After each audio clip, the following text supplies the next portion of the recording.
going to ask you to forgive me. It's been a long day. So we're going to call the July 6th special meeting of the Board of Health to order. Well, yeah, by roll call, the members will say who's present. Perfect. Daryl, do you want to start us off? Absolutely. Daryl Beardsley present. Matt Beavers present.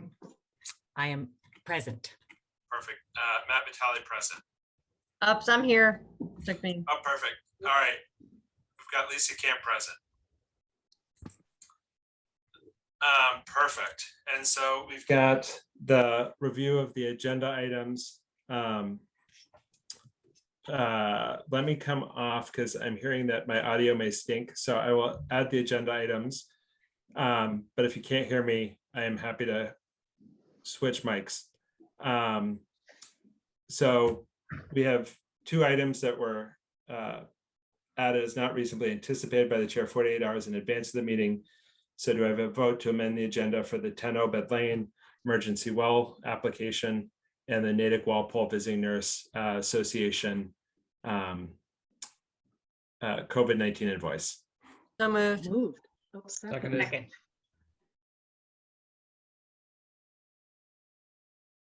Any other comments? Otherwise, I'll kick off. Daryl, aye. Matt Beavers. So I. Oh, sorry. Forgot Matt. I'm rusty. All right, it's been a while, Lisa. Yeah, I missed the last meeting. Lisa, I. Sorry.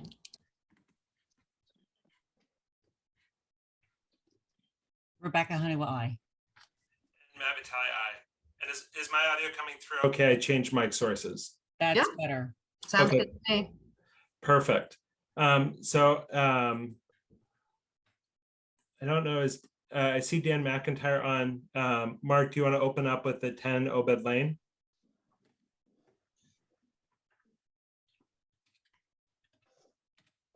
Yes, I don't know if you want to put it up on the screen or not, but Sure. it's an emergency well request. And so, Dan, I'm just going to bring up, I think the sites were one of the parts that you discussed. I'm going to bring up that one unless there's something else you'd recommend. No, that's a good one. Perfect. And Dan, do you want to kind of introduce the background and get us started? Sure. Before he does, do you want me to just? Oh, yeah, that would be, note that a butter notification, although there are variances needed, a butter notification is not required for these variances. It's only the well setbacks, and none of the setbacks are side lot setback or to an abutter's well. That's So correct. within the well regulations, no hearing is required. No abutter notification is required. and Ellen, my recollection is this is an emergency well replacement. Is that correct? Yes. Perfect. Matt, can you blow it up a little on your screen? Like, can you? Does that do that? That's better. Thank you. Perfect. Dan, you're welcome to get us started. Okay, so this is, for the record, Dan McIntyre representing the homeowners of 10 Obed Lane. They recently had their well go dry. They're getting a little water now, but essentially it's a dead well. They had Dover Well and Pump come out and inspect it. And they felt that given the age of this well, it just needs to be drilled a new well. So we looked at several different locations to put this well in. The first one closest to Obed Lane is where the existing well is. It's kind of on the slope. It's 10 Obed Lane is set up on a hill and it slopes down to toward Lake Street. The existing well is kind of right at the, not quite the base of the slope, but right on the slope. It meets I think 125 feet back to the existing septic in the backyard there. But when we replaced the septic a few years ago, the soils were less than 3 minutes per inch, so it bumps everything up to 175-foot setback. And there's really no location where we can do that on the site. Dover Well felt that redrilling it there wouldn't be real practical because of the slope there. And it would require a lot of tree clearing to get their drill rig in. So we looked at one up at the middle of the driveway, which would still meet the 100-foot setback to the septic system and is in line with the water line servicing the house, which comes in right about where the number 10 is. So they felt that was a good location. And then we looked at a third location in the backyard here, just to see if we can get a little bit further from the septic. The problem with that location was that it's where the snowplow comes up and deposits all the snow from Obed Lane, because it's really the only way they can plow that road is straight up that hill. It's a very steep driveway. So we didn't really like that one, and it was further from where we had to connect into the house, so it required trenching across the paved driveway to get where we want. So we're recommending location number 3, the one in the middle. We feel that's the best. It gives us a separation from the septic, the 100-foot separation from the septic. And the way the topography is right there, it's close to the driveway, but it's mounded up higher than the driveway, and all the runoff runs pretty quickly away from that well site due to the steepness of the driveway. So we think this is a good well site for us. Would you say it's cross gradient to the septic? It's pretty much at the same elevation, roughly? It is, yes. Okay, which is definitely a step up from being the existing well location, which is clearly down gradient. Exactly. So it's a pretty steep slope. Yeah. So Dan, I'm not sure if you've got the screen up. I just shifted now to the plan itself from the Yep. kind of lot plan. So as Lisa was just pointing out, the existing well is quite a bit down gradient from the system. This one comes up higher. So it's better with that respect. I think the way the hydrogeology works in here, mostly it runs from behind 10 Obed Lane through 28 Lake Street and then down to Lake Street. I think that's kind of where the whole hydrology goes. So. And are they proposing a deep rock well? Do you have any sense of, what their guess is on how deep they're going to need to drill it? They really don't know. This is kind of a gravel esker right up in here. We couldn't find any bedrock when we were doing test pits for the septic. I think it's down quite a ways.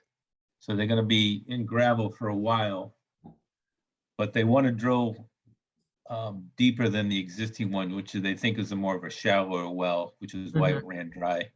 So they want to get this one down deeper. So, okay, that sounds smart to me.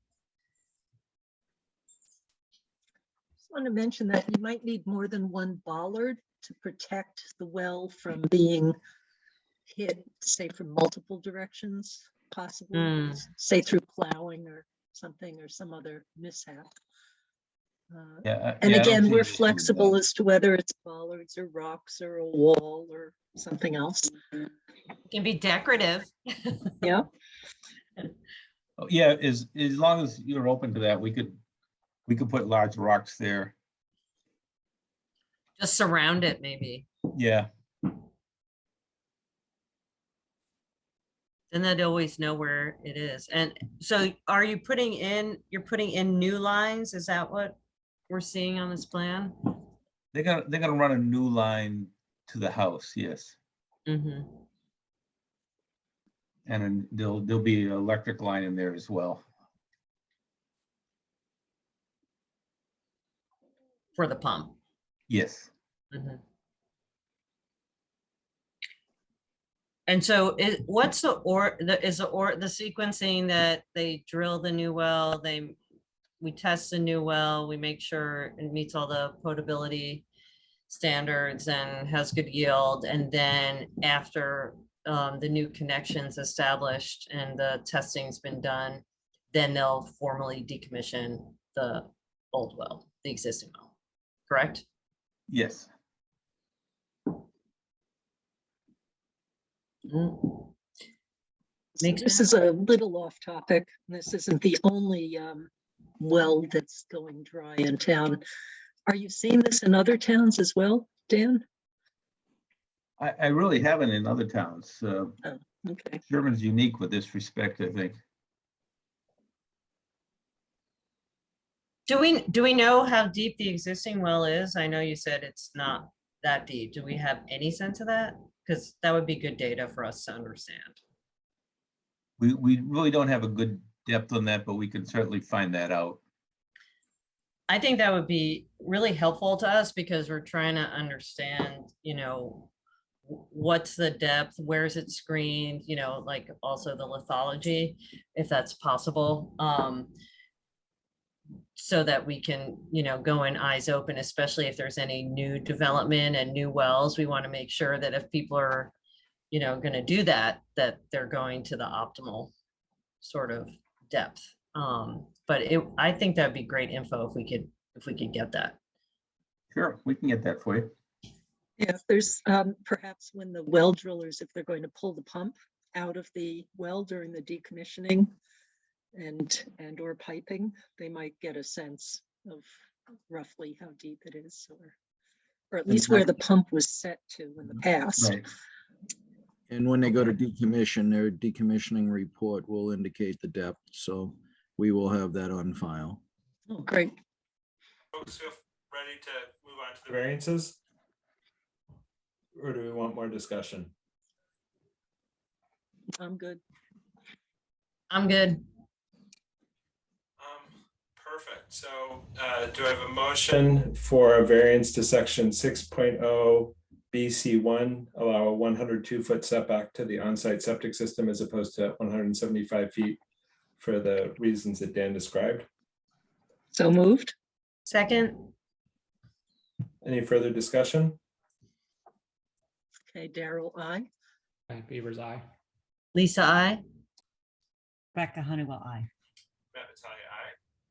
Do I have a motion to approve a variance to section 6.0 BC2, allow a 170-foot setback to a septic at 35 Elliott Street as opposed to the 175 feet required? So moved. Seconded. Second. Oops. Any further discussion? Okay, Daryl, I. Matt Beaver's aye. Lisa, I. Rebecca Honeywell, aye. Matt Vitale, aye. Do I have a motion to approve a variance to section 6.0 D, allow a 5-foot setback to a driveway where 20 feet is required? So moved. Do you want that with the condition of the? Yeah. Good. Ballards. Yeah. Yeah, and I would say, I think conditional to the presence of protective barriers. I'm again agnostic as to whether it's a boulder or bollard, but I certainly, especially if it's a steep driveway and it's a plow route, I'd love to see that protected as comprehensively as possible.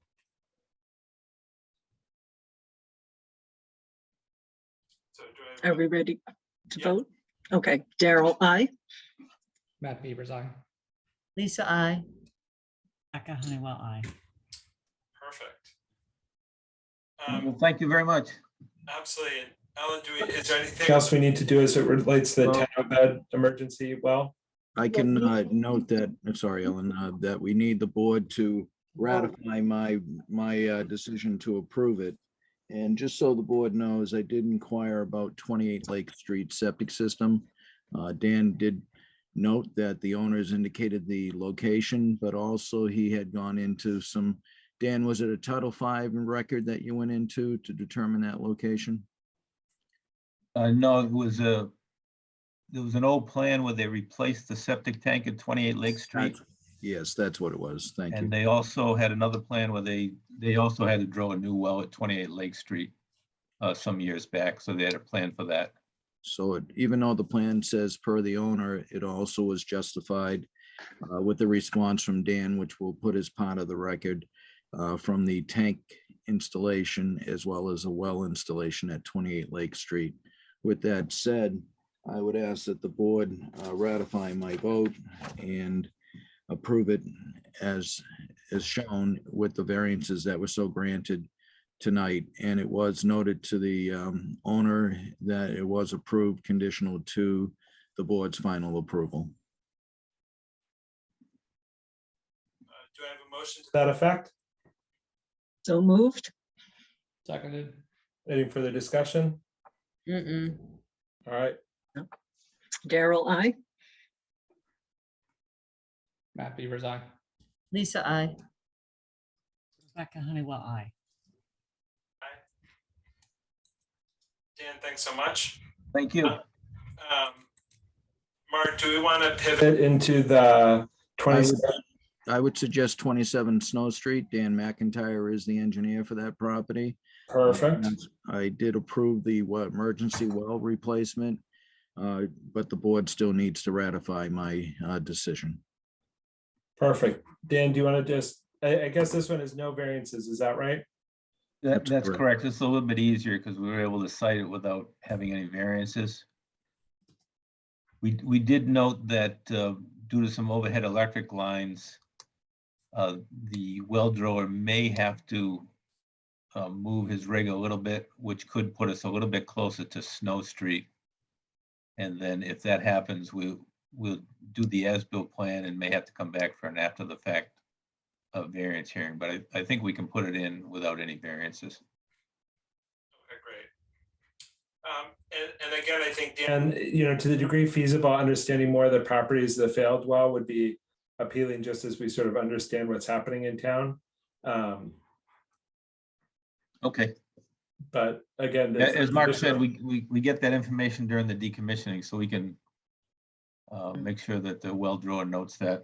That sounds great. Thanks so much. Very And Mark, when they're decommissioning, do they also know what level the pump was set at in the past? Not in the past. Not usually? in the Okay. form. They use a standardized form. It's actually the well drill form that the state provides. But they usually just indicate the depth of how far they fill it in with either neat cement or bentonite. So we do know the total depth of the well, but I could ask the well driller when they pull the well pump the equipment, if they can note that as well. Yeah, if it's easy to do, that would be interesting to know. And Mark, do we then need to vote to ratify your approval?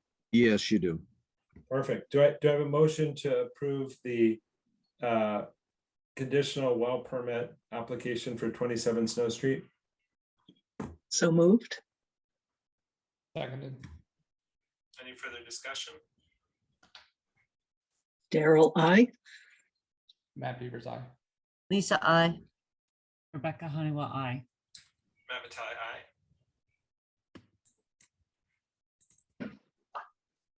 Thank you. Thanks so much, Dan. Just so I can stay in order and keep track, are we okay doing a quick vote on the Natick Walpole VNA invoice? Yep. Yes. Perfect. Ellen, is this still covered under the existing grant?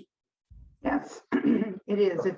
This is paid completely through the grant. Perfect. Do I have a motion to approve the June 2022 Natick Walpole VNA invoice? So moved. Seconded. Any further And, discussion? Ellen, do you know, are they getting more calls, say, from people doing or dealing more with people who are doing home testing, and, not formal PCR tests? Have you heard? I have not heard. I don't think they would though. I think Oh, they're true, doing- because they're not recorded in Maven. I think they're only dealing with the PCR. Okay. All right, should I go ahead and vote? That sounds great. Thanks, Daryl. Okay, Daryl, I. Matt Beavers, aye. Lisa, I. Rebecca Honeywell, I. Matt Vitale, aye. And I think we've got about 10 minutes to the variance hearing. Do you want me to do the other section of my business, Matt? Section number 1? Yes, that would be perfect. Okay, so we received notice from the DEP of a release of oil or hazardous waste in front of 184 Forest Street. The responsible party is Eversource Energy. So most likely it was something on one of their poles, most likely a transformer, but it doesn't really say here, but. we did- It does on this part, on this letter. That Okay. other form said it was just a standard Mass DEP form notifying people the process to clean up. Okay, Yeah, so it was a transformer and Non-PCB though, which is good. very good. very good.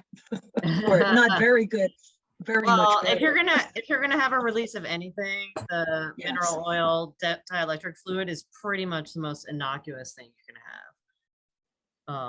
It's not, I'm not saying I want it, but it's not like particularly odorous. It's very low toxicity. So, you know, it's better than it could be. Better than PCB. for sure. Yeah. So I don't think we have to do anything with this, though. This is really just noting receipt. Right?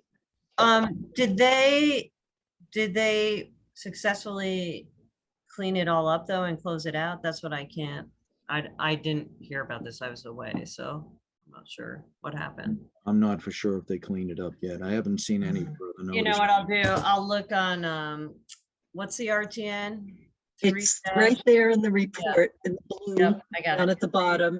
And it said that the report is available, which implies, No, it's all on EDP, so I no, can, but that it implies that they've already cleaned it up, it sounds to me. well, a report doesn't necessarily mean. Right, but they did testing below the, Yeah, I'll look into it while Yeah. we're chatting, so. okay.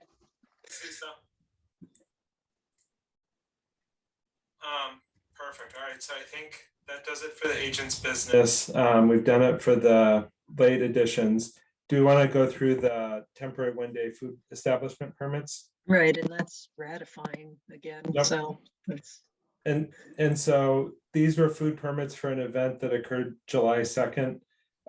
We've been in communication with Tom, who worked closely with the applicants and was able to, kind of help get everything on track in this regard. And I think everything met the required conditions. And Ellen, we got all the appropriate checks. Yes. Perfect. and I'd like to commend Ellen and Tom for acting quickly. This was very short notice because there was no notice. But it was found through other means that the event was taking place, so. But they jumped in and helped out.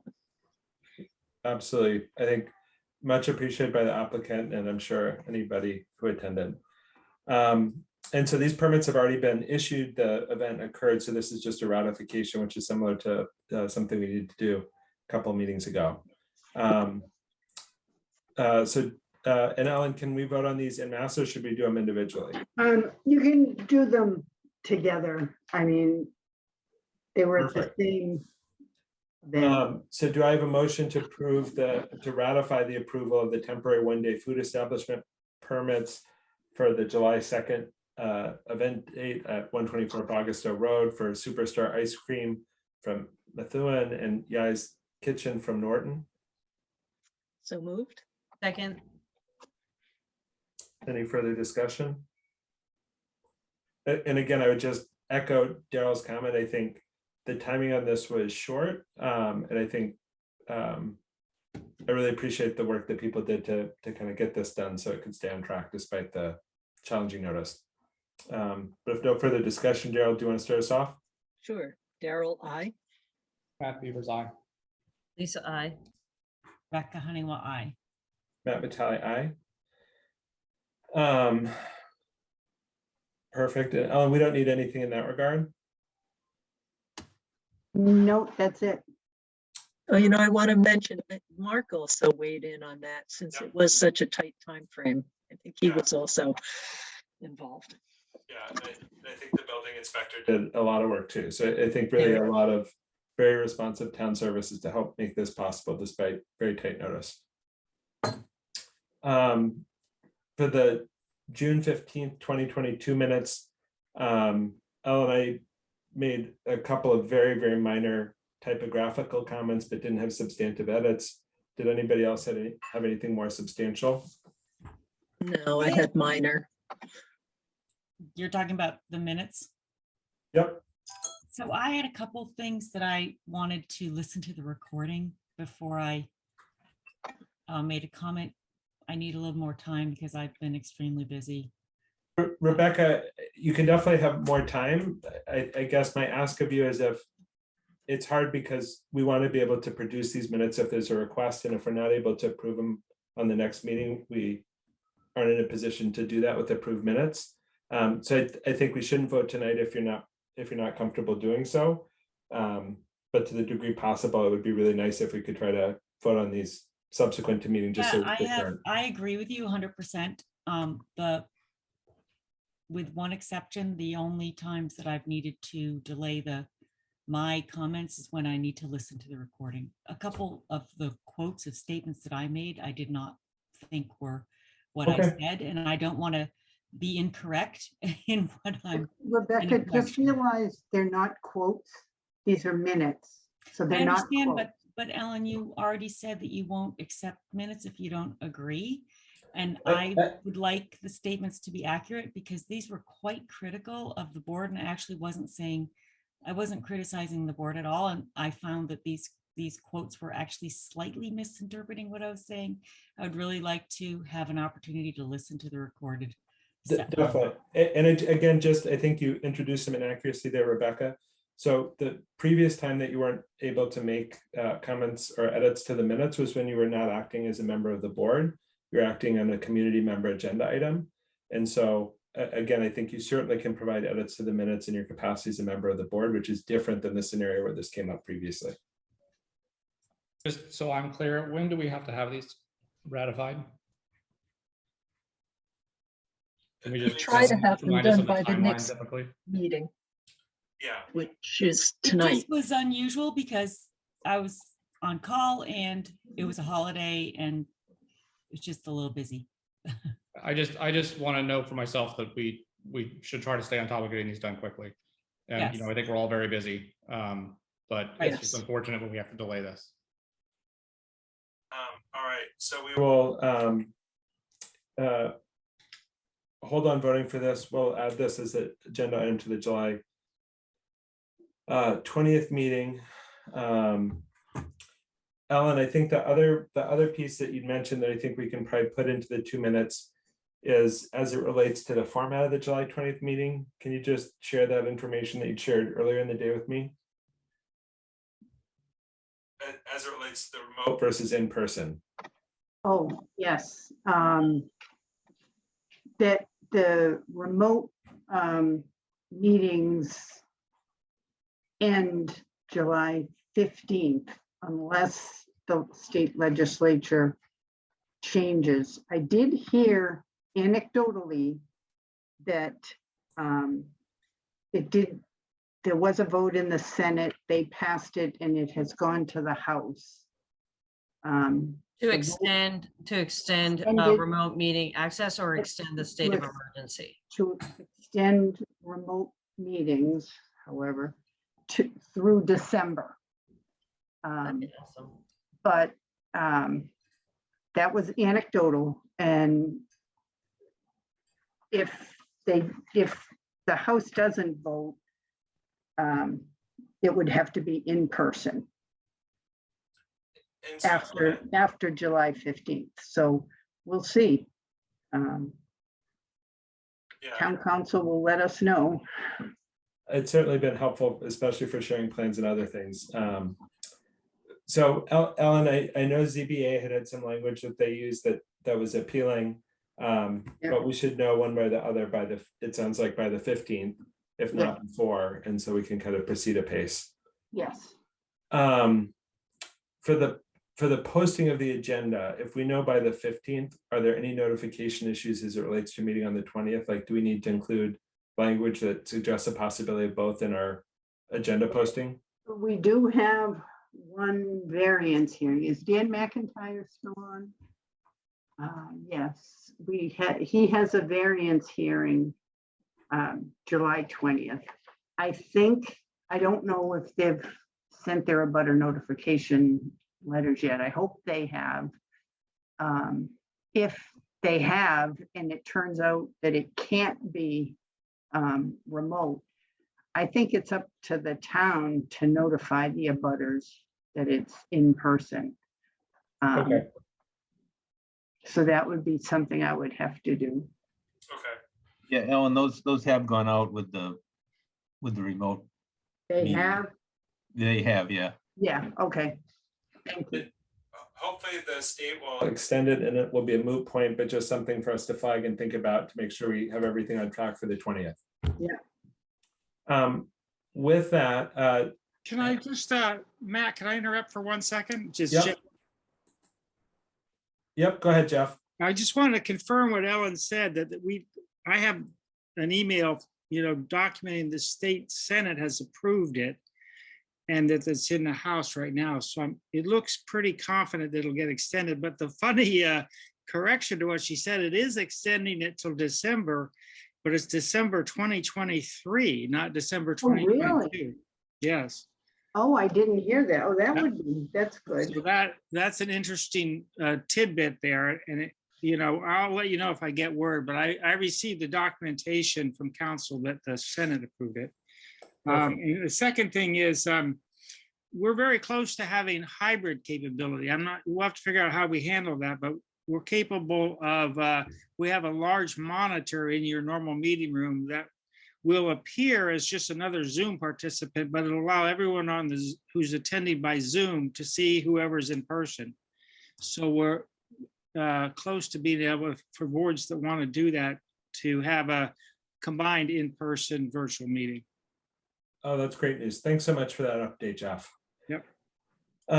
With that, it's now 7:30. We've got the variance hearing for 36 Farm Road, and I think I saw Eric there.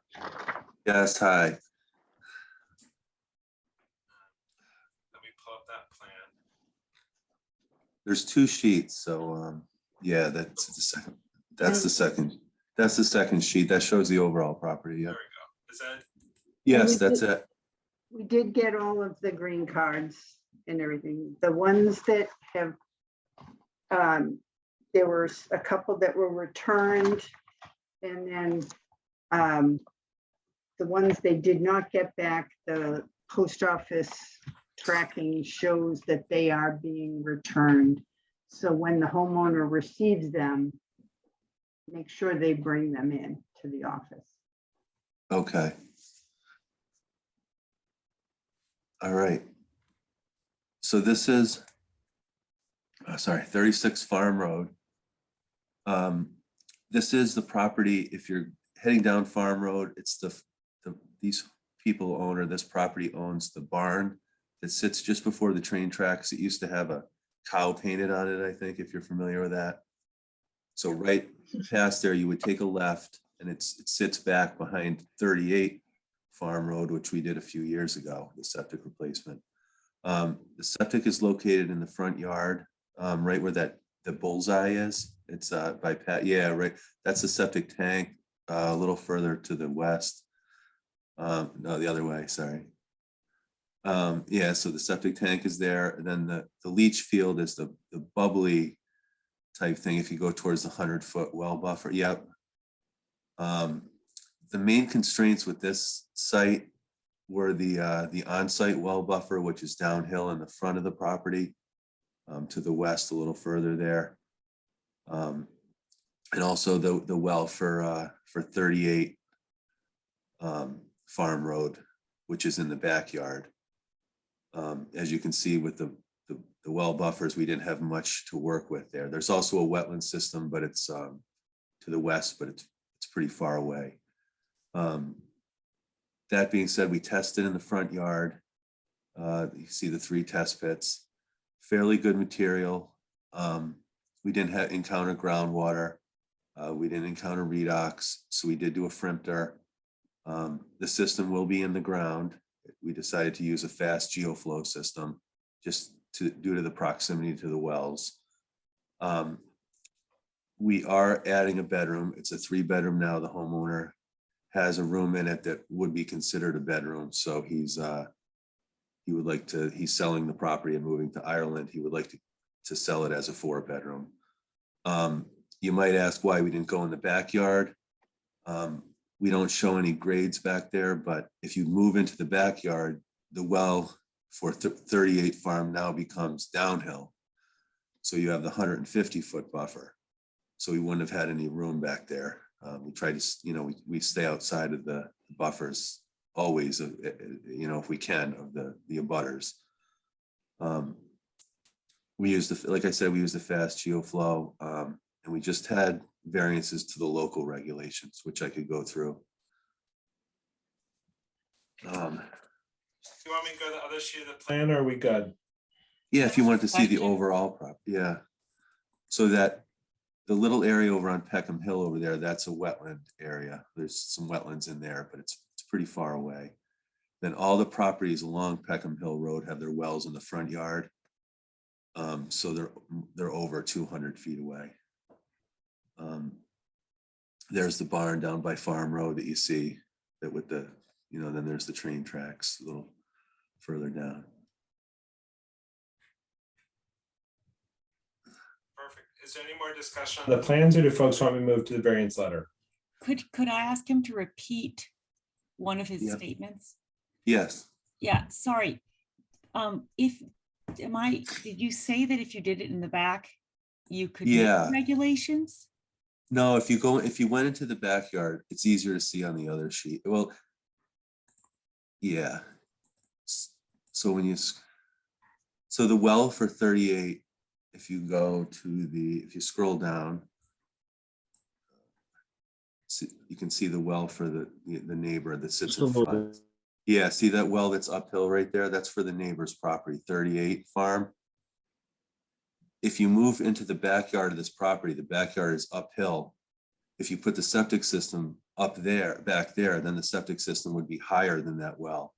So the buffer would increase.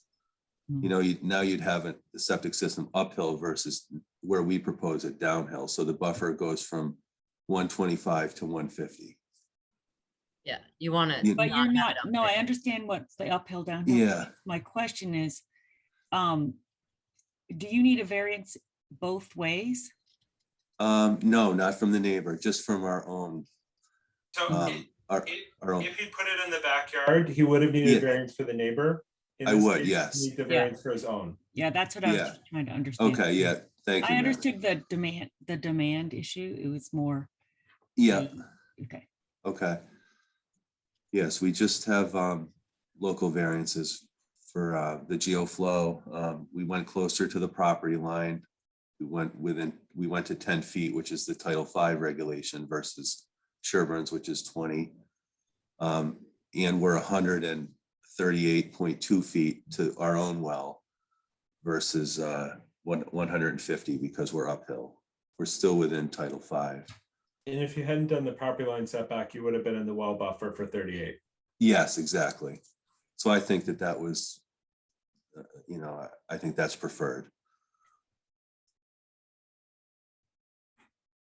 Seems Perfect. reasonable to me. Any more discussion on the plan, or are folks okay going to the letter? Letter is good. Thanks. This is Mike Kosick here. I'm one of the abutters. And can you just tell me the procedure here? I have some questions, but just let me know when I should ask them. No, that's certainly fine. I think now's a good time, Mike. Is it helpful to have the plan up while you ask them? Yeah, if you want to keep the plan up. So my wife and I are the abutters to the south of the property that is up in the direction the map is now. So we're the ones whose property is going to be within 10 feet of this variance.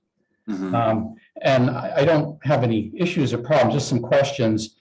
First of all, is this leaching field going to be higher than the current graded lawn? It's sloping by about maybe 4 it's or 5 steep. feet from east to west. No, this type of system just follows the contour of the grade. There'll be no change in grade, no mound. Okay. And then there's an orange stake in the ground that I can see from my property. Is that the corner of the field? No, that's one of the test pits.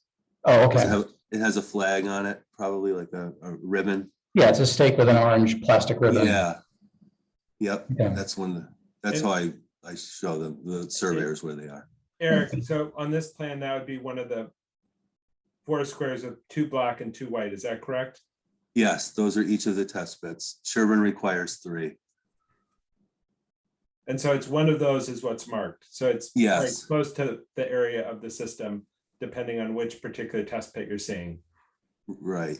And there's Okay. also monitoring wells in 2 of them because we didn't encounter groundwater.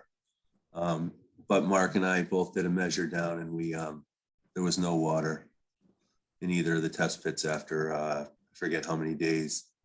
So there isn't a groundwater issue there. Okay. And then just my last question is, my leaching field is about 55 feet away, I'm guessing, looking at the plot plans.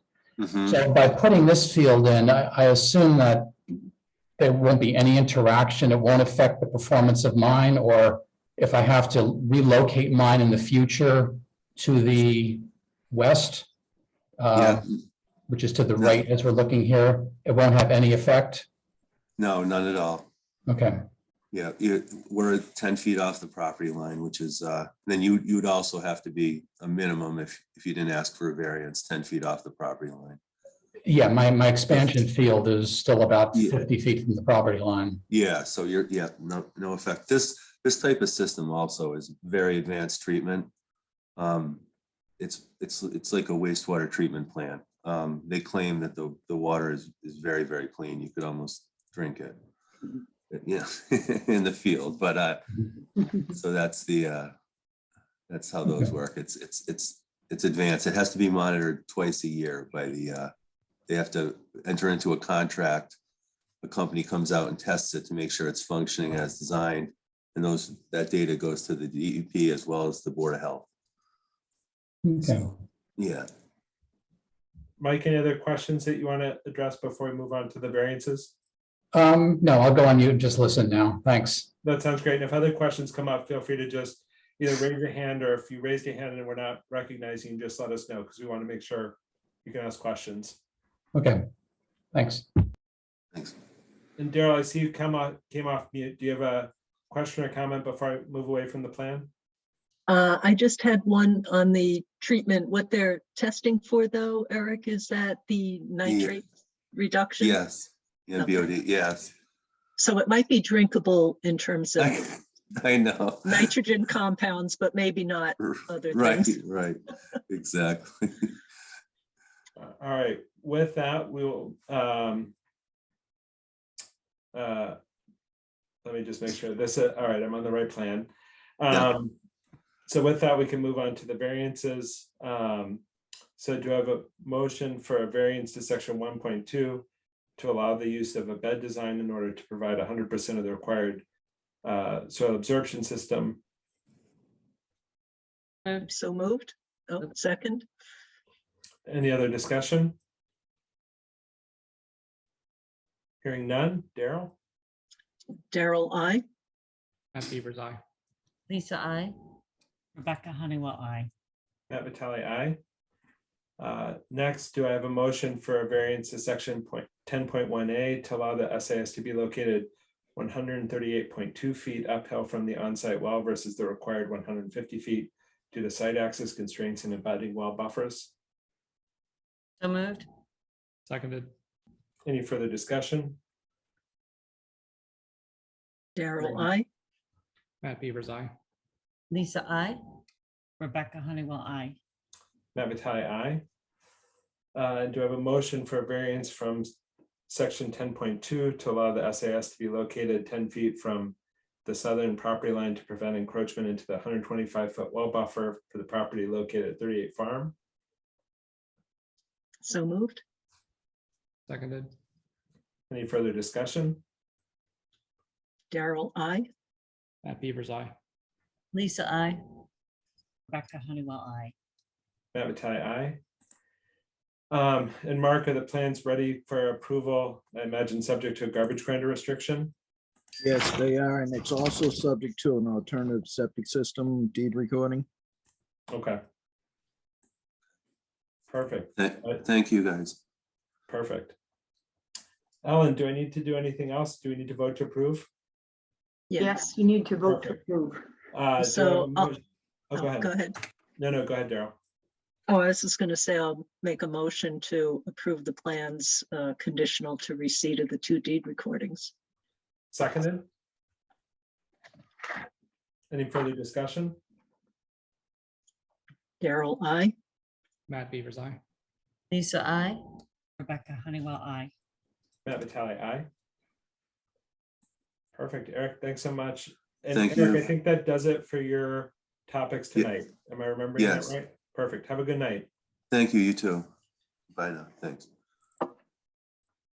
So we've got about 4 minutes to the next variance hearing. Other than the 7:20 agenda items, it doesn't look like we have any other outstanding business other than the Farm Road 40B review / discussion, which I think is in the context of comments to the select board. So first, let me just confirm, I don't think I'm missing anything, Ellen. Do you think I'm missing anything? I don't think so. Sorry, no. Oh, and by the way, I did check into the release report, and they did file the permanent solution closure report, so it's all cleaned up. Oh, perfect. Thanks so much, Great. Lisa. Appreciate the speedy turnaround. Sure. And so, again, I know we've got 3 minutes, and so maybe I can sort of frame the background and introduction, and either Daryl or Jeff, I'd welcome your input here, and then we'll kind of wrap up the discussion after the variance hearing. But I think what we're providing at this time is initial comments to the select board, who will then integrate the comments of the various boards in town to provide a letter to Mass Housing. And so I think our discussion for tonight is really the kind of themes and subjects of that communication, as opposed to a detailed comprehensive review, since a lot of what we've got is kind of an overview. But Jeff, I don't know if you can kind of comment on what the select board's looking for, just to help frame that discussion we'll have after the next variance hearing. Yeah, I think it's important to both get the Board of Health's input, but also anyone who's on the call tonight, to get the community at large input from a Board of Health perspective. That serves the timing, I think already, we're submitting our letter to Mass Housing by July 20th. So the idea is that what your session tonight and the other boards and committees will meet with their respective constituencies. And then on July 14th, we'll have a select board meeting that will be coordinated, but Marian Neutra is coordinating the overall town response, which will include the individual boards and committees sections, and she'll create what I refer to as an executive summary of key issues from each one of those sections. And we're making town council available to anyone that wants them to either discuss issues or perhaps wording or phrasing. And we'll have town council review the final document prior to submittal to Mass Housing. So it's important to gather, public input as well as board and committee and commission input.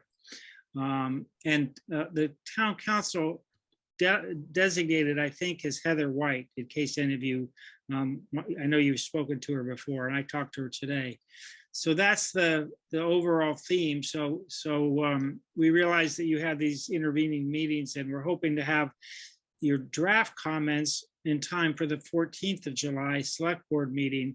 And then presumably we'll have a few days collectively to edit them after that meeting in case other issues arise or nuances arise before we submit the final document. Does that make sense? May I ask a question?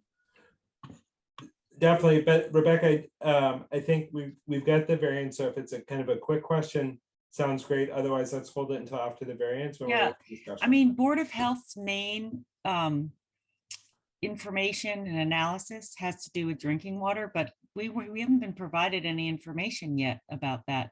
Yes, Um, no. Let's How can include we that. make Let's helpful include, comments? let's include that because I think that's a theme discussion, not a sort of Yeah, less than a I minute. was wondering if somebody, if you or whoever would like to, could review the procedure and the process for us and the timing. Prior 40Bs, we knew the dates and the deadlines for the different things, and I would really appreciate that. I mean, I think Jeff gave us the information for the current cycle of feedback. And so I think that, that's sort of the output for tonight. And Marion, I see your hand. I'd like to push it until after our 750 variance. Would that work okay? Sure, I'll hang around. I Perfect. just want to add a little bit to the process question. That sounds perfect. So why don't we go to the 750, and then when we open the Farm Road review discussion period, we'll open with Marion's kind of context, because I think that'll be really helpful, and then we'll kind of go from there. Does that sound? It sounds good. We can both answer Rebecca's question at that time. That sounds wonderful. I really appreciate it. So with that, let's go to 101 Woodland. And Rebecca, my recollection is you're in a butter for this property. Am I remembering that right, or am I incorrect? I do not think we're technically abutters because Sherborn Rural Land owns the land in between us, and they have a right of passing, but we're actually not technically abutters. No, Okay. And Matt, that's you wanna correct. Go to page 2, and I'll show the full lot line and how the lot is set up on the second page. Yeah, and I have a copy of the certified list of abutters from the assessor's office, and Rebecca is not on it. Perfect. Sounds good. And Dan, is this It's the on the best page? top of this page. Yes, I'm sorry. It's the locust map on the top right to show it's an Perfect. awkward shaped lot. It kind of has a long driveway in, but it's awkwardly shaped. It's more off the road than it looks. Perfect. But sounds like non-issue. Yeah, and we did get all the green cards back with the exception of one. The post office indicated that for some reason they have delayed delivery. So it will be delivered eventually. So the homeowner should just be sure to bring me either the unopened returned envelope if it goes back to him, or the green card whenever he gets it.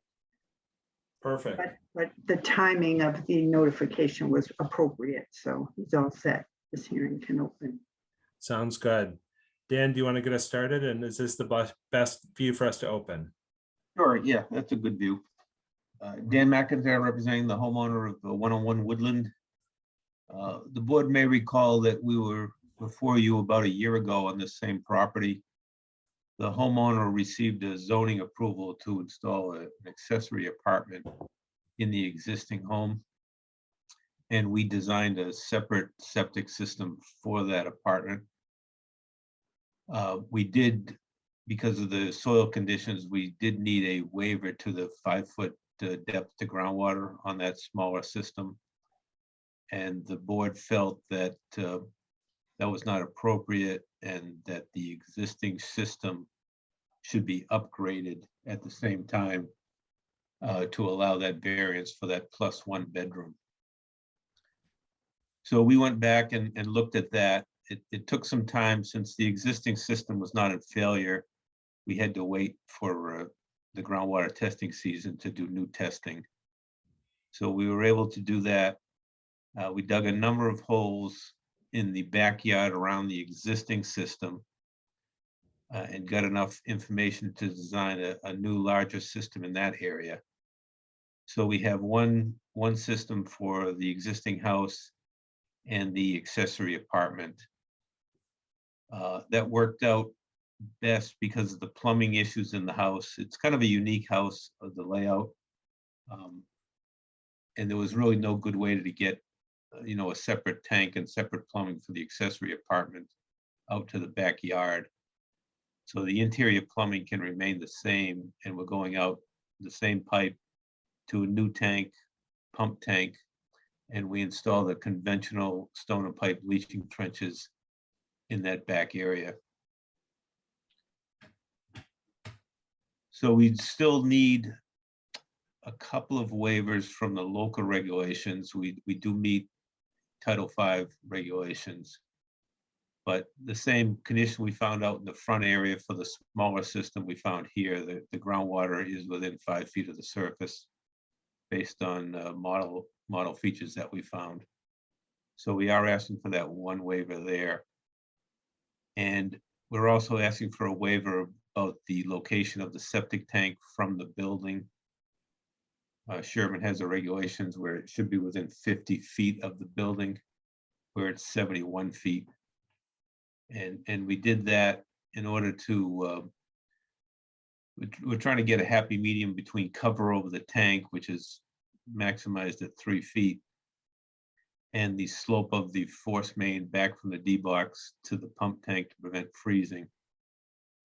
And it took a little doing, but we found that kind of that sweet spot there where we can accommodate both the cover over the tank and drain back of the force main.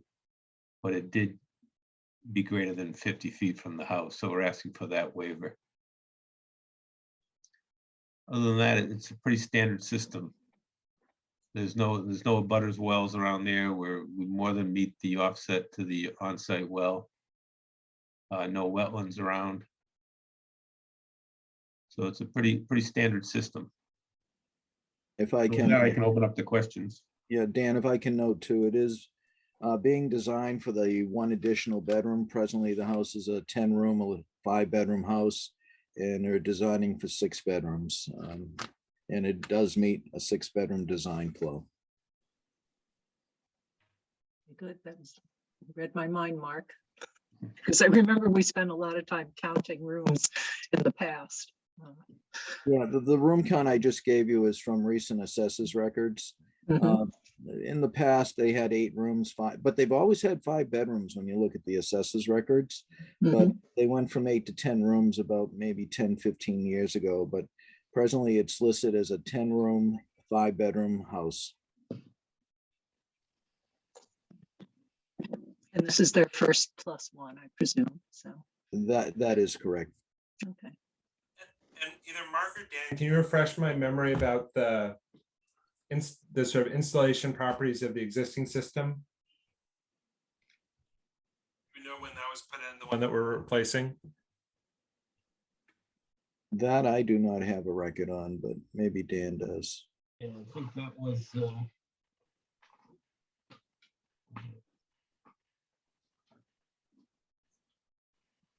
in 1980. Okay, so we're replacing a 42-year-old system that still would pass Title V, but is 40 years young. Yes. And if I may, Dan, since you do have the 1980 plan, I think you may have shared that with me out in the soil testing, but at that point, was it for the existing 5 bedrooms?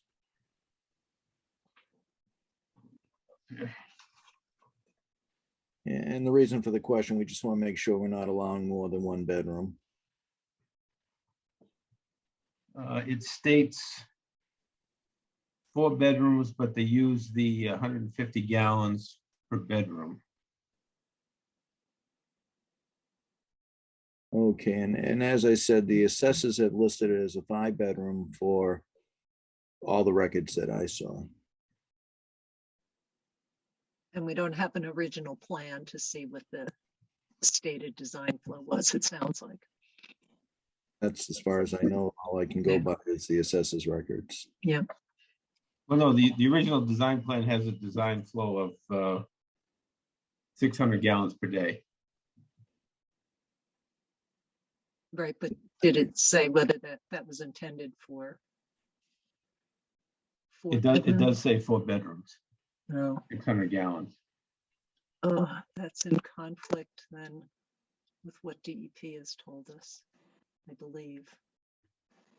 Could If you I'm say that recalling louder? Claire Golden's guidance. Would you say that again? I couldn't hear you. We received guidance from DEP. I don't know if I can find it. That we were supposed to go by whatever was written as the flow, regardless of the gallonage. I'm seeing if I have that anywhere.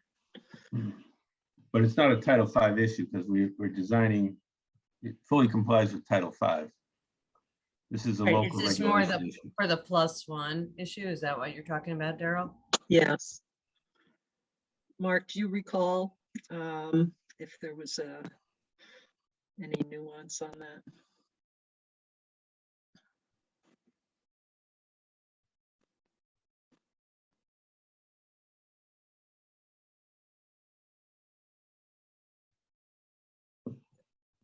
Yeah, I don't know if I'm gonna come up with that We may have to go through our record. quickly, right?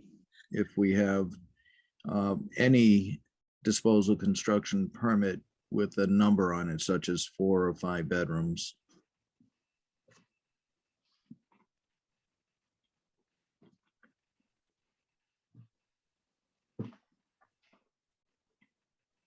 So it sounds like we've got the design flow kind of question as it relates to the existing plan. My other question is, again, the context in which we've most commonly seen replacement systems is in the setting of a failed system. In this case, we have an aged system that is not yet in failure. Have we had other instances where we sort of allowed replacement systems with variances on that basis? Yes, when people are renovating and expanding their homes. Okay. So it And sounds like- just like this, I would say, we used to see it. I feel like we used to see that more frequently, but Perfect. So that part's consistent. It's really just the sort of consistency with the previous DEP guidance that we've gotten. right, I'm not finding it at the moment. So I don't know where I would have stored that. And that's the one where there's like 3 or 4 different scenarios. Right, My vague recollection, and again, I'm not confident in it, is I thought we couldn't back calculate the flow from the features of the trench, but I thought we could use the flow if a flow is ascribed. Because isn't that what we did for what was it, the house on South Main, where it was like a cigar something or other in the barn? There'd been like a previous flow that assigned a gallonage but didn't assign, but it wasn't calculated. But again, I'm not confident in my recall. all right, I know Claire, right, Claire had laid out a bunch of different things, and one was if it said 4-bedroom, it had to be treated as 4-bedroom regardless of the gallonage, but that's why I would like to read that memo to be sure of that. Yeah, I think it was, the memo is on October 12th, but I can't remember the year. It could have been 1992 or 1991. I think it was 2001. Yeah, Yeah, I it was thought she something sent post it much Title more V. recently. Now, I did check back. The assessors records with the bedroom count shows up in 1988 as 5 bedrooms.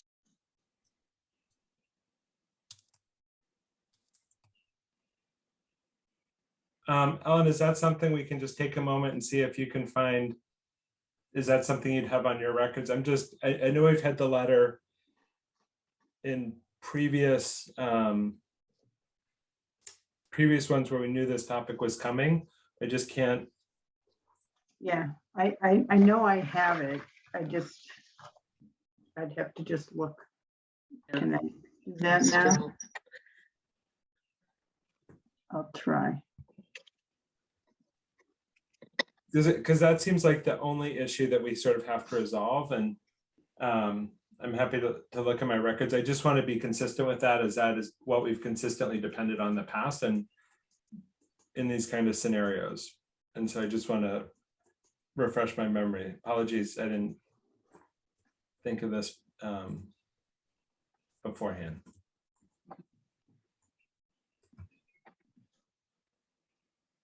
Because it was a memo. Claire wasn't the author. I think it was a memo that she circulated in response to a previous question. I think it was a question that the town down on the Cape Yep, was posing. that's my recollection as well. Okay, I've got it. Perfect. Ellen, if you can share it, if you can email it to my Board of Health email, I'm happy to share it, Okay, because I think that'll probably be the easiest way. okay. All right, I'm going to share my screen. All right, Yep, this is the for any system not designed in compliance with the 95 code, the department defines approved capacity as a specific design flow reference on a disposal work permit. And so in this case, we have first example, 6-bedroom house, 660 gallons per day. And I think that in This was all for systems designed before Title V, the 1995 code, yeah. and Yeah, this is- so when was this system? I don't. remember. 1980. Okay, So it would apply. And so in that case, the house could be expanded to 6. So in scenario 1, it was a 6-bedroom system with 660 gallons and had fewer houses built. So you could build up to that without having without upgrading it. that's not the scenario, so I would. Yep. skip. I The think it's second number example, 2, yeah. So in this one, I think we are like this, let's see. I think in this case, we'd say in the second example differs from the first in that the DWCP specifically references a 3-bedroom house, but the calculated design flow of the system is shown on the permit is 660 gallons per day. The approved capacity in this case would be 660 gallons per day. As in the first example, the approved capacity would be 660 gallons per day, and the home could be expanded to 6 bedrooms without upgrading the system, even if this would, and the nitrogen loading I think isn't applicable. And so I think this seems like Okay. the second system. Yeah. Is that, It does. and so I think that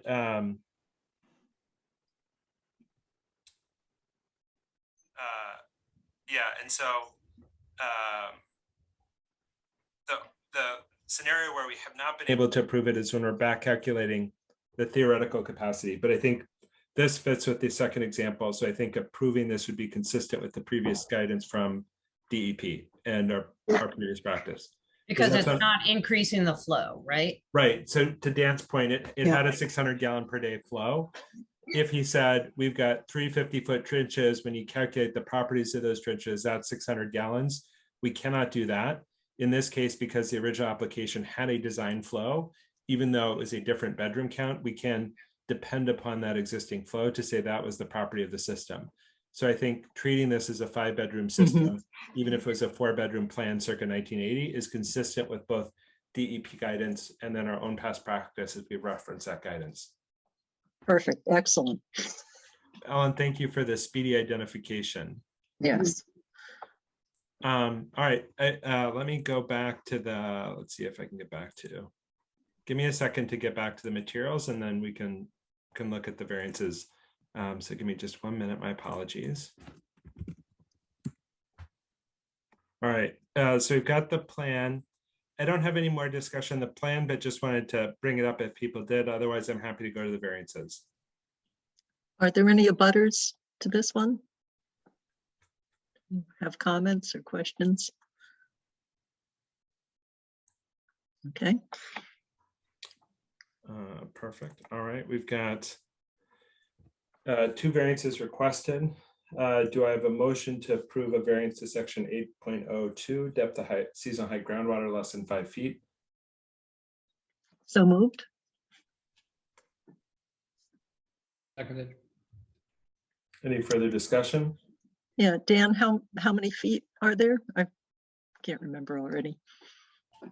It was pretty consistent at about 40 inches 4. below grade. Okay.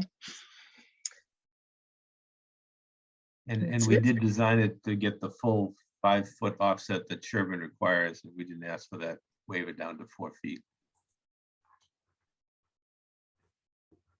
Okay. Anything else? Otherwise, I'll start. Take it away, Daryl. Okay, Daryl, I. Matt Beavers, aye. Lisa, I. Rebecca Honeywell, I. Matt Vitale, aye. And do I have a motion for variance to 13.0.1, distant from septic tank to building it serves to be no more than 50 feet, a distance of 71 feet is proposed.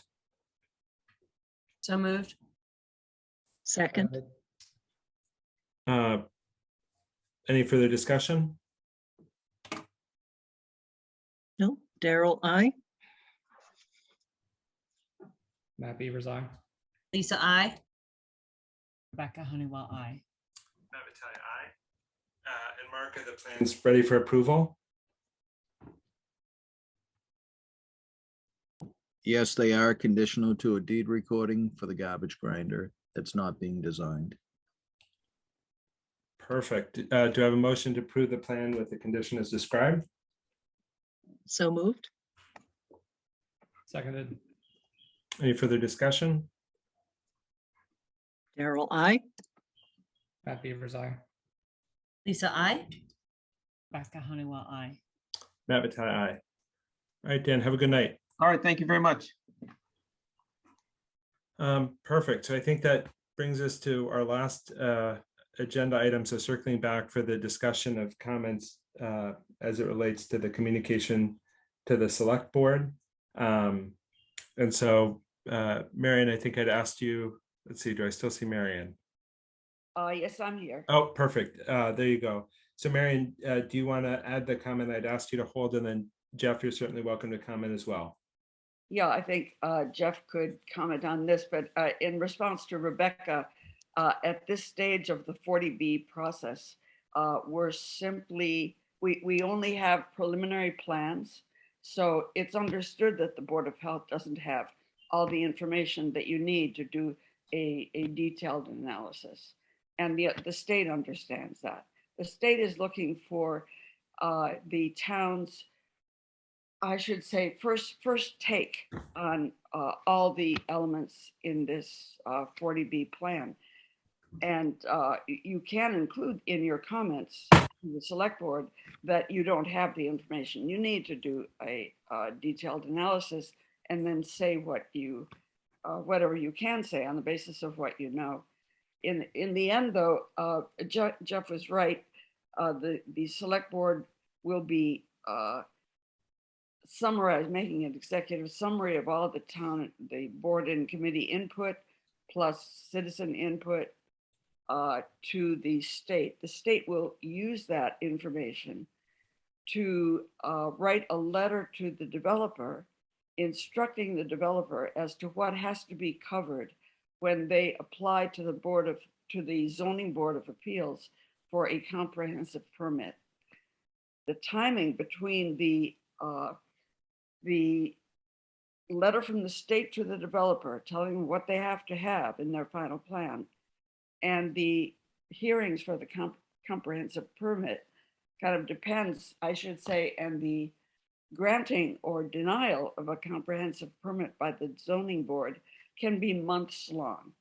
And during that time, you have a lot more opportunity for input.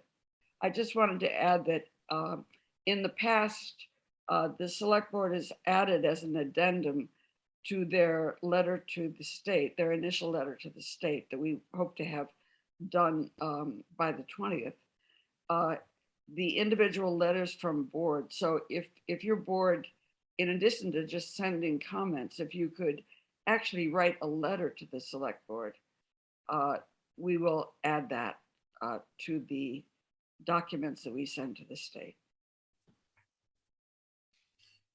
Super helpful, Marion. I really appreciate I it. just add Yep. one comment, Matt. One of the things you asked Rebecca is kind of an overview of the process.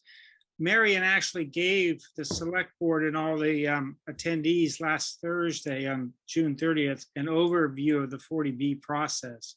So if you go to the select board recorded meetings on YouTube, you can listen. It's right at the start of the session on the 40B project. She explained, I gave kind of an intro to how we were going to run the discussion on the 30th, the preliminary discussion, and then Marion outlined the 40B, the way a 40B process works.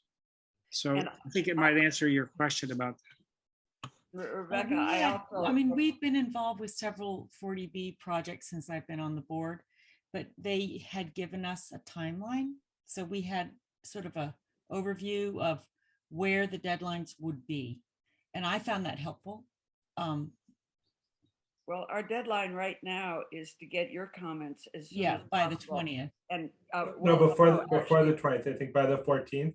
yeah, So the select board can consider them in their meeting. and So- preferably before the 14th, because I hope to start putting the comments together in a draft that we'll look at on the 14th. So the sooner the quicker, basically.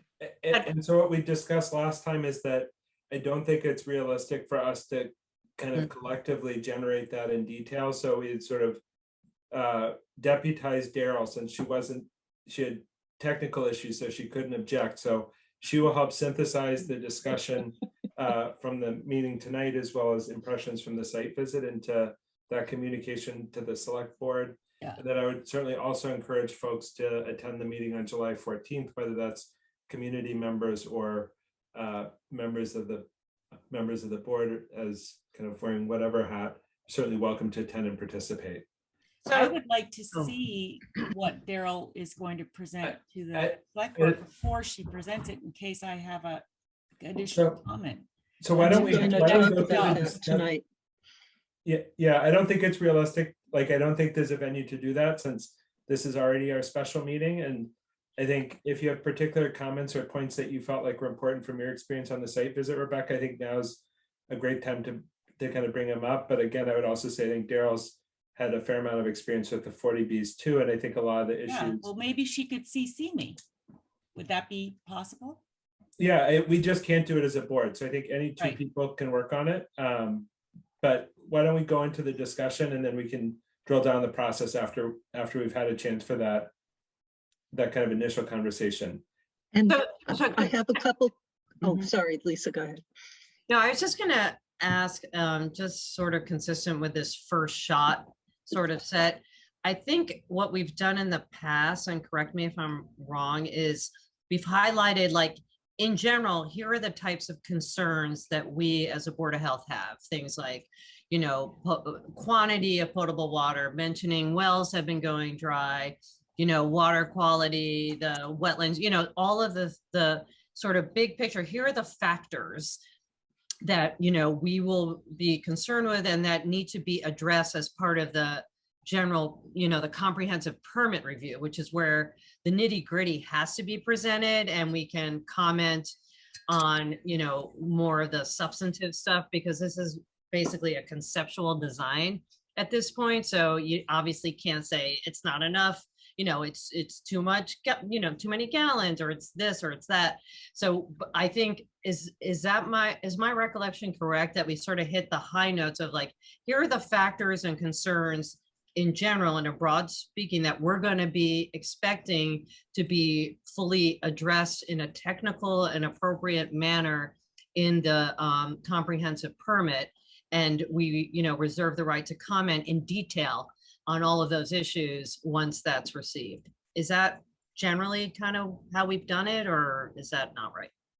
Yes, and probably the Yeah. one from the last one, and I can look up the date of it, was for the 41 North Main Hunting Road. Right. So that would be a good example of what the board has submitted before to the select board. And what I'd actually like to ask you, Marion, is I think this could be the 7th response since the start with Whitney Farms through now. This might be the 7th kind of comments on this kind of project that's been turned in.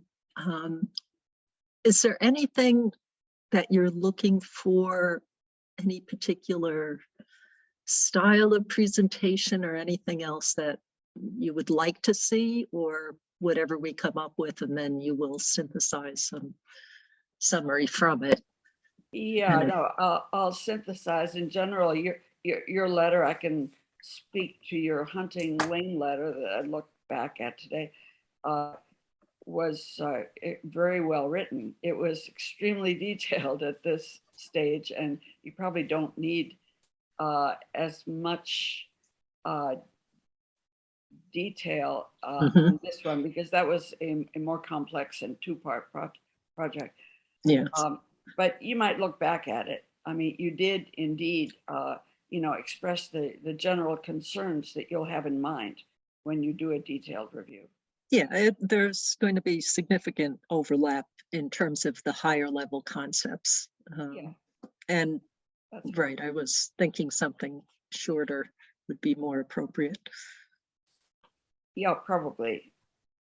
But, whatever you write would be fine. In the past, you've written very good, comprehensive letters, and just remember that this isn't your last word. You're getting, basically you're telling the state what they want to be sure the developer provides in the final comprehensive permit application.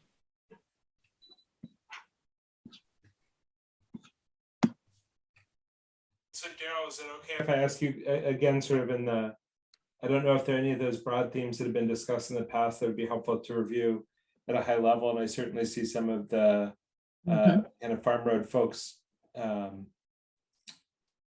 here tonight, and if you have particular areas that you're most interested in, feel free to raise your hand and we'll recognize you, and you're welcome to kind of share your thoughts. But maybe Daryl, if you can, is it okay to ask you to sort of talk in broad strokes about what you have in mind?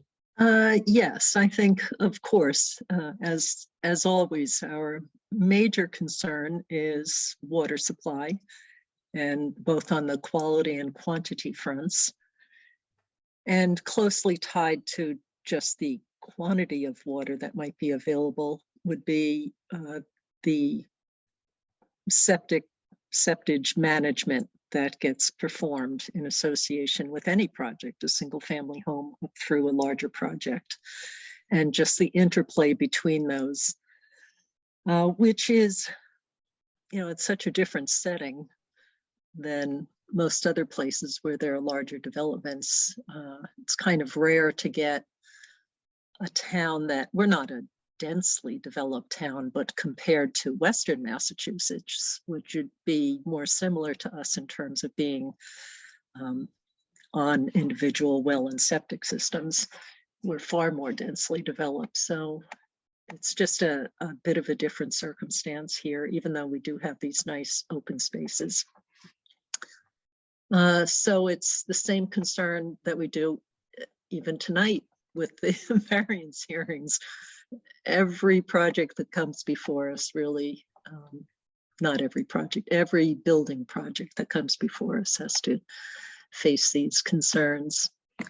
And so I think that's always our main thing. We do have additional requirements also above and beyond Title V, which is the default application, but there are reasons for that. Again, Title V, any state regulation is considered, well, federal is the minimum, state is the next, more detailed, appropriate to regions, and then localities can go beyond. So that's by design. Yeah, because it makes sense. Bearing in mind that with the comprehensive permit, the idea is that the local regulations don't apply. It's not treated the same way. Right. It's treated as if the application is going to the state, basically.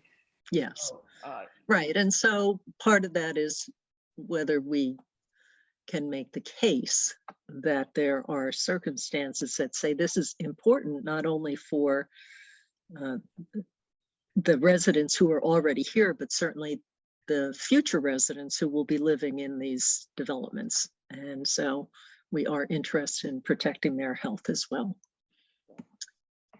So, and then there's just many different angles one could potentially take on all of that, but that really is, I can't think of any other Board of Health issues that are as significant as that. I don't know if anyone else on the board has something or a particular perspective on either the water supply or septage management that you want to make sure gets in there other than the standard, like some other view of it or way of expressing it that would be important. No, only to emphasize the lack of statutory protection. I think they'll understand that at the state level. because that's actually the reason it matters. I have to say, I never understand when you say that, because we do have protections. Well, you want me to, Well, all right, I will jump in. If you're going to talk about public water supplies, that's not a protection. That is a I'm not talking about public verification water of supplies. quality, but that is not a different protection. They have similar setbacks from other features, as do we for private wells. So that is just a testing requirement on top that will tell you if you have a problem, but it's not a protection in the sense of preventing a problem. So I don't agree that there's a big difference on that front. I don't know what you're talking about. That's what I'm referring to. As you know, more than anyone, we just don't have DEP to help us regulate, puts a lot of pressure on the Board of Health. And the real challenge to the private water supplies and the lack of statutory protection is that an abutter who is endangered is forced to sue their abutter if the Board of Health is unable to enforce the local regulations. And it just creates challenges that maybe might not exist in other places where the DEP can help. I don't agree with that. Yeah, I don't either. But I think maybe one thing, Daryl and Rebecca, that I've been thinking about, and I will happy to take the lead on it, is to in the very near future add to our potability standards reference to the Massachusetts drinking water regulation guidelines, so that for any, that our drinking water quality needs to be at least as protective as what the state requires for public water supplies, for health-based standards. And so that way we don't have to list every contaminant. We don't have to list every number. We can always just link it directly to the Massachusetts maximum contaminant levels, and that, we can expand the list as appropriate, Daryl, for, to get the permit for, demonstrating potability, to ensure that also the quality for all those new wells is at least meeting the state standards. I mean, that's something we've talked about before, but I really want to urge us to move forward with amending our regs that way. That sounds good to me. I see Mary's hand up. Mary Moore, feel free to. So the camera. Sorry, it's me and Brian. Sure, go ahead. Good evening, Brian and Mary Moore. We live at 49 Farm Road. We're immediately down gradient of the proposed Farm Road Homes project, which has been put in front of you as a 40B notice at this point in time. And honestly, our concerns at this point in time are pretty much centered on the viability of our drinking water supply. We understand that the board has been provided with a very broad application without many specifics. And we hope that in your initial review of this, you'll consider such factors as the fact that the applicant has approvals for single family homes, but nothing for multi-family development. There's no public water supply to service these 40+ homes on that land. There's nowhere on that land to put a public water supply well. There's nowhere on that land to put a zone 1 for a public water supply well. There's nowhere on that land to put a septic system that'll service that many properties without having nitrates over the regulatory limits at the property line. And there's nowhere on that land to put that much seepage without having it affect the wetlands with a 0.1 foot mounding increase, which would be a threshold that the Mass DEP considers to be detrimental to wetlands. So quite simply put, we think that this is a project which is designed to move the needle in favor of a more moderate development, and we're entirely opposed to it. And we hope that the Board of Health will view this through the same optics. And thank you for hearing us tonight. That's all we have to say. Thanks so much, Brian. Thank you. I would say, at least for myself, I think Daryl kind of highlighted the key issues. I think a question I have for Daryl and Marion, and I think I know the answer, but I want to make sure it's right, is I do remember, and I think some of it was prior to my time on the board, and some of it was post, but in that kind of second phase with the ZBA, there being fairly granular review about things like what's the water drawdown, what's the impact of the wells being used on abutting property owners, and that was at times a point of some back and forth.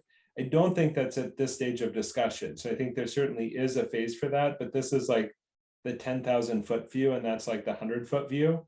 And so I think identifying the key issues like adequacy of water supply and sort of impact on access to well water for abutting properties might be the 30,000 foot view, but we want a pump down test of this by this by this, is not at this phase. Am I kind of thinking about that properly? Yes, that's been the experience in the past. Any reason to think it's different this time, Marion? No, there isn't really, unless you know facts about the hydrogeology that raise particular concerns, it's okay. You do know something about the land in Sherborn in general, about the effect of thin overburden and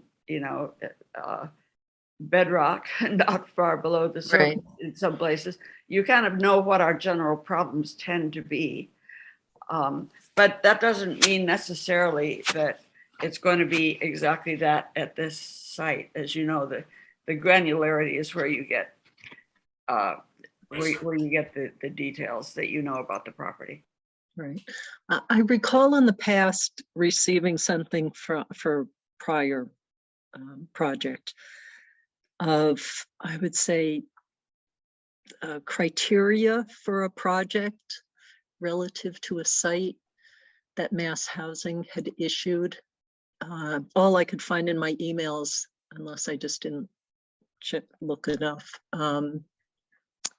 was the letter announcing the site visit and then issue about comments. But did we receive anything from them about specific comments that they're looking for or not? I should have the letter in front of me. I apologize. I intend in the next week to get some help with putting on the town website the process and the criteria that the state will look at. In the letter that was sent from the state to the town, they did outline the major things that they look at, the major themes that they examine, like public safety and health. And of course, that would include water and septic. Consistency with the nature of the town and the neighborhood. That's more like architectural design issues, and density. The need of the town, in this case, the town has not fulfilled its affordable housing requirement. So there is a need in general for affordable housing. And there's a fourth one that escapes me at the moment. But I think if you look back at that letter from the state to the town, which I believe is on the website under Farm Road Homes. It's okay. The Pell letter. It does outline the major things, the themes that the state tends to look for. Thanks. I didn't know where to find that. No, I don't know that I have a whole lot more to add in terms of key themes or topics. Do we want to sort of go through the board to just see, does anybody have anything that we've not talked about thus far that they want to highlight for inclusion? So Matt Vitale is good. Matt, Lisa, anything else that you'd like to see represented?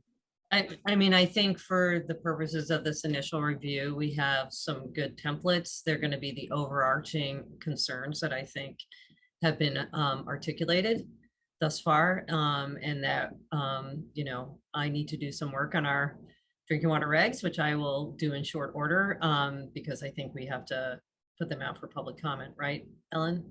Is that correct? Any proposed revisions, et cetera? Well, you would bring it to the board first. Yep.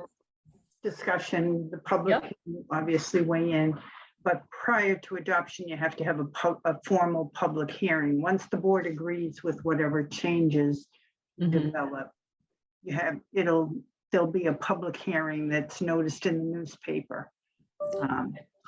Is that a 60, like, what's the minimum requirement for time? Well, when you have a final document that shows the change, it has to be published in the newspaper twice with I think it's I'd have to look it up. The first notice has to be at least 2 weeks prior to the date of the public hearing. Okay.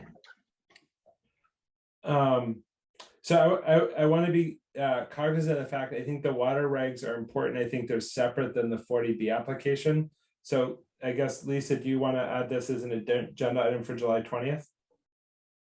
Yeah, I just need, Ellen, I don't know if we have our current drinking water regulations in a Word format that I could redline. Yes, we do. That would be awesome. So if you can send them to me in a Word format, that would be great.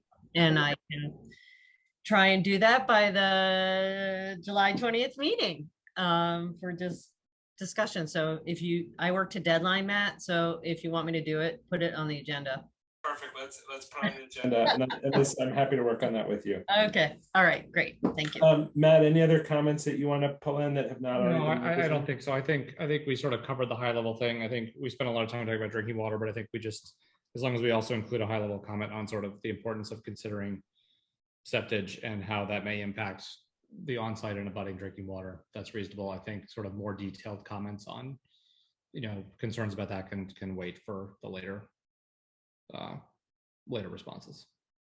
So does the board feel it's okay if we have statements in there about supporting our local regulations as opposed to defaulting to state level that don't cover some of the special challenges here in Sherborn? My two I cents think is I we think should. focusing on the circumstances, like I think the intent of this process is to bypass our local regulations for good or for bad. And I think helping communicate the rationale behind them feels like the piece to communicate more than, you know, we really, like I think our regulations are good and I think they're appropriately tailored to our circumstances. But my thoughts for communication to the state is really to make sure they understand the circumstances for the reasons we've made the choices we've made. And that feels more important than the specific regulations to me. But if we have private wells, then why would we? So that's a vary circumstance. from the Yeah, local I think- regulations? Yeah. So I think communicating, you know, we're in essentially a suburban zone with private wells and water supplies, and helping communicate that feels more important to me than saying we really think 125 feet is the magic number. I think if I think about what's my objective for the state to understand, it's they may not know Sherborn. And so what's the take home about how Sherborn may be different than, you know, Natick or Needham or wherever. And I think that's what we want to capture, as opposed to like, we really think 125 feet is way better than 100 feet. We certainly do or may, but helping communicate the reason we think that is because of this particular pattern that is somewhat specific. I agree completely. I think the key is to make it clear that because of our sort of unique circumstance, given our density plus the private water supply and private septic, that we need to make it clear that like we need to consider those factors in the design of these systems. Not like Matt said, I wouldn't say like we must follow our local regulations. I think we should say it's essential that we consider abutting on-site and abutting drinking water supply and the influence of the design on that. as a big picture item rather than really Yeah. getting into the nitty gritty. Yeah, you're both exactly right. And, you know, in past letters that you've written concerning other 40B projects, you've written that very, very well. So you might look back at what you've written before and Oh, see- you bet I'll be referring to prior efforts. And Rebecca, I think you've offered some big themes. Are there any other pieces that you've not already mentioned that you'd like to encourage Daryl to incorporate? Or No, Or I do would you just wanna love to keep it read there? it. I think that it would Okay. be And- great. I'm sure Daryl will do an excellent job. Perfect. And so I sort of don't see any hands up. So Daryl, if you remain comfortable being deputized, you know, if you can sort of, I think we've given some guidance there. I don't think I would not recommend, if the goal is feedback from the letter, I don't think it could come to all of us. I'm certainly fine deferring to Daryl. You know, Daryl and Rebecca did the site visit, so maybe Daryl, if you can generate the letter and communicate that with Rebecca. Rebecca, if you can provide any feedback within 24 hours of receipt so that we can get that to Marion as quick as possible. So they have Oh, time. to well, serve. all right, let me just ask I mean, oh, go ahead, another Daryl. administrative question. I was assuming this would go out under the signature of the chair. So that would Oh. mean I would do it and then pass it to you. Okay, I think that sounds But- fine. I guess Rebecca, Well, In that maybe you case- could CC all of us after you sign it. That would, so I think we can definitely circulate it. I think we can't circulate it for feedback. Does that work okay for you, Rebecca? well, I never had the opportunity to make my comment after the site walk because you asked me to wait. Oh, yeah, I think I just asked for that, but go ahead. Oh, I think that it's important for, well, we've already sort of covered it in the conversation tonight, but I think I would love to have the opportunity to read it. Maybe you could distribute so I it. think I'm if- sure that it'll be fine. So I But I'd think love to I- read it I- before it goes to the select board. So I want to be clear, if the goal is to say this is distributed to the board, I think that is permissible, but if I'm off, I invite Ellen to do it. I don't think we can comment on it in that format. I think it can only be communicated as an awareness thing for this is what's being sent to the select board. I don't think it's an opportunity for people to say, I think this should be different, because I think that would be an open meeting violation. Does that sound right, Ellen? But Yes. just to Yes. remind you all, we will be considering all of this on the 14th Perfect. select board meeting. So you're certainly welcome to comment then. Yeah, I mean, if I read it before the meeting and I have a comment, I might make it at the meeting. I think that's a wonderful approach, and that way it's in a public forum, I think appropriate. So Daryl Yep, will, that sounds good. I will. Daryl uh, generate, I will Yes. receive, and it'll kind of go out under my signature.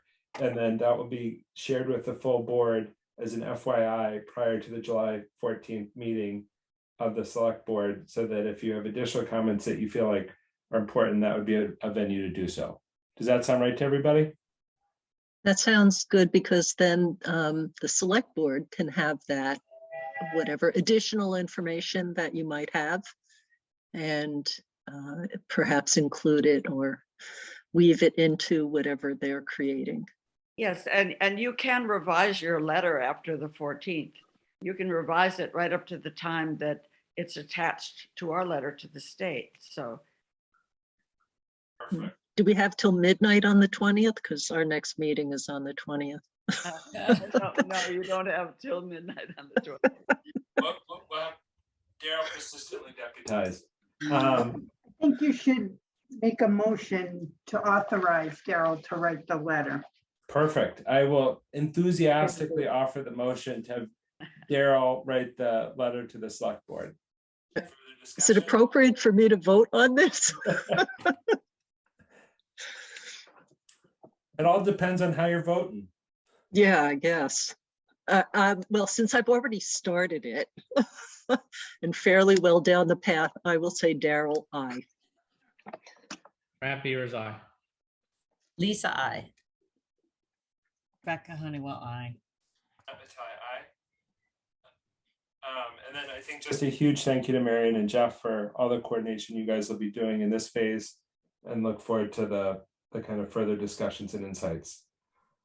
Oh, thank you. Let's include this as a kind of going back to our July 20th agenda item. So I think we've got I think that's our last item of business. So I think we should include a follow-up from the select board July 14th meeting as an agenda item. So the Farm Road 40B project, just because I want to make sure we've got a venue. While it may be after the letter for any updating or discussion that we think is appropriate and follow-up. We've got the drinking water regulation draft language that we'll consider. We've got the meeting minutes. Is there anything else that anybody on the board would like to add for that meeting at this time? I can't think of anything. Perfect. Okay, with that, Ellen, I think we did everything. Do you think we did everything? Yes, it looks like it. All right. With that, do I have a motion to close the meeting?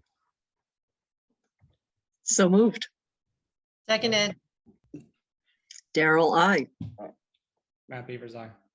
Lisa, I. Rebecca Honeywell, aye. Matt Vitale, aye. Have a good night, everybody. Good night. Thanks, guys. Good night. Night.